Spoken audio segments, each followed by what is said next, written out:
So this is just a sample. I felt that it would be important for us to also share what a simple work plan looks, and some of the questions that you could think about.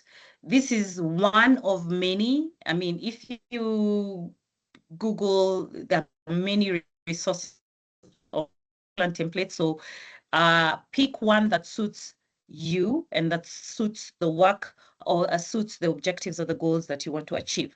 Here, it shows you what, where, how, who, when, why, what are some of the assumptions that you need to undertake. Like if you're undertaking a training, what are some of the assumptions you need to take note of? This helps you to really guide and what support do you need? There are key dependencies that you will require. And then you're able to track that using a dashboard, which is highlighted there. So this is just a sample for your reference, but you know, there are very many resources that you can use, and very many templates that you can use based on your context. Next slide.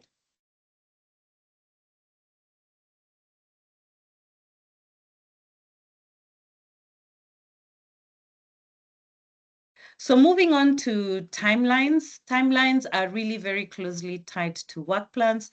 It's really what is the expected time of delivery of something that you have put in place, either a goal or an objective, and it's also referred to as a deadline.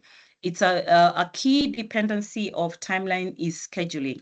How are you representing activities that are set in a particular order?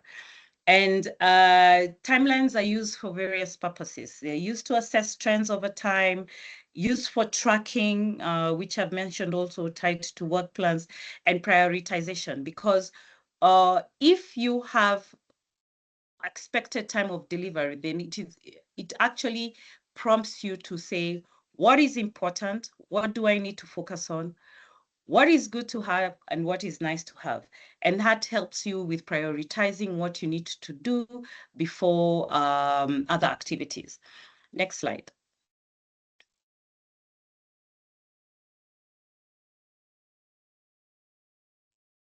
So here, this slide just speaks about why timelines are important. Time is a resource. And if managed well, it limits wastage and as a result, enhances productivity. When you plan well within time delivery, it also assures quality. When things are done in a rush, it compromises quality. So it is very important to really manage your time very critically so that you're able to assure quality and then ensure that there's accountability and managing of costs. An example of managing of costs is if you look at construction. If you're constructing, time is a very essential factor because it is tied to the resources that you're going to be allocating, including the scope. So it's very critical for you to manage your time very well because it can really escalate your costs of a particular project. So what are the pros and the cons? Supporting in tracking. It helps coordinate tasks between teams so that you're able to assign responsibility. And if somebody, for example, if you have a tiered approach in terms of a project and a program manager is supposed to do something before the approver and before it moves to the next level, keeping time is very essential to coordinating team functions. It supports clarity on tasks and aids in decision making. Timelines in terms of the con is it may exert undue pressure and sometimes may be unrealistic. And this is very much tied to what I also mentioned within the work plans.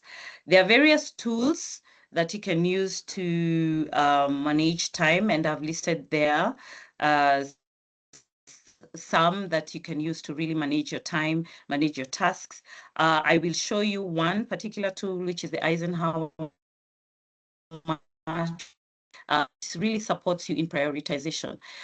as you go into the workplace and as you continue to handle complex, as your scope continues to increase, you will experience a situation where you have very many things that you need to do, and your time is limited. So it is very important that you look at prioritizing your time. Next slide.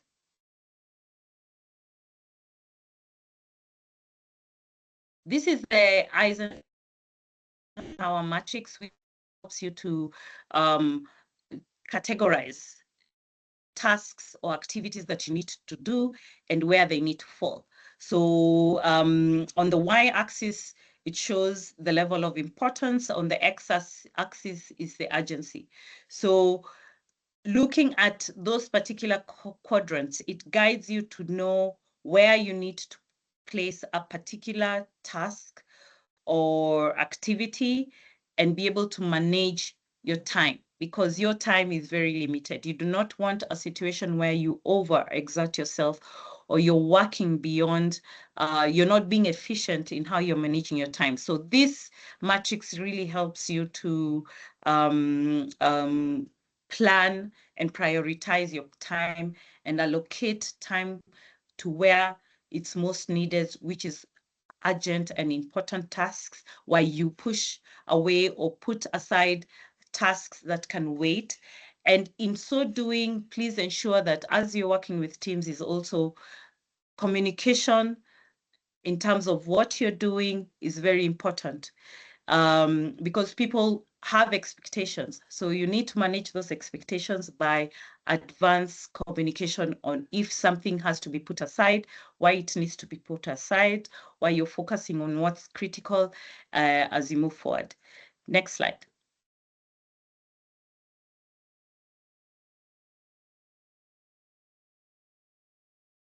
Moving on to resource allocation.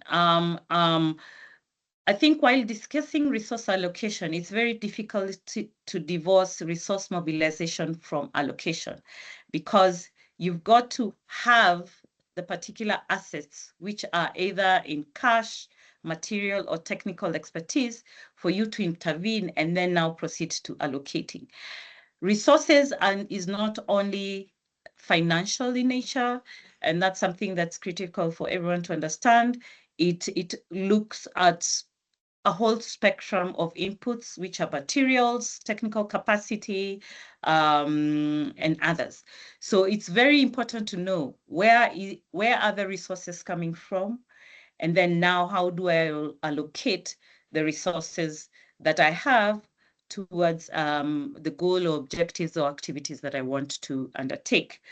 Some of the considerations that that you need to consider when allocating resources is, before I even mention those, resources, the same as time, is very limited. So it is very important for you to manage